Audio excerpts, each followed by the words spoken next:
If you've ever experienced loops or bird's nests on the back of your fabric, I have a solution for you. We're working with the Bernina 880 sewing machine. This happens when you have not threaded the top part of the machine correctly. So the thread is actually not in the top tension. Let me explain. Why is the problem on the back of your fabric? And I'm telling you the problem is on the top. So yes, you do want to make sure that you get any leftover threads that you might have had to kind of pull out from the throat plate, and make sure that you've kind of cleared the bobbin area. Maybe take your bobbin out and put it back in correctly so you know it's all ready to go. But the problem was not the bobbin. So here's what happens. When you thread the machine, and we've been talking about threading the machine with purpose. We're talking about threading the machine with purpose. So as you come up to that first guide, wait for the screen to come up. I'm holding this thread, and then I'm with purpose pulling down across the top and down on the side. I've got resistance here. So the thread is going into the top tension correctly. It's getting seated all the way down.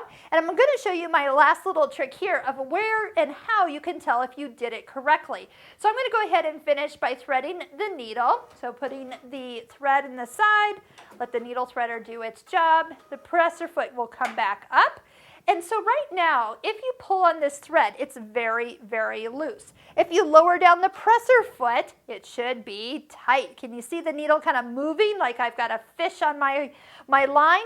That's the thread in the tension. But if you don't get the thread deep enough here at the top, and I'm touching up here because there's that little kind of fin, number one, but that's actually where it's happening. These two discs are closing on the thread when your presser foot is down, and that's what's making it tight. If your thread is tight and you've done the action of threading your needle with the button, okay, because remember it has to also go up in the take-up lever, which is behind this plate.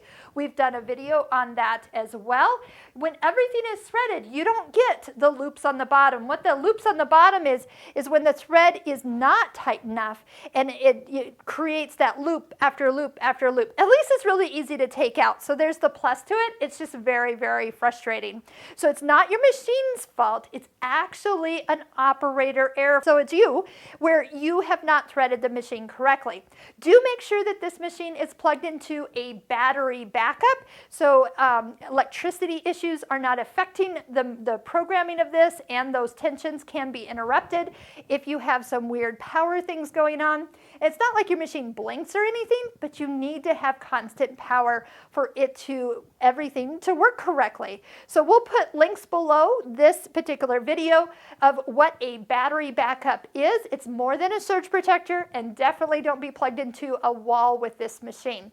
So I hope I've given you some tips and tricks about what can happen if you don't thread the machine correctly, and let's get into good habits of holding our thread and threading with purpose.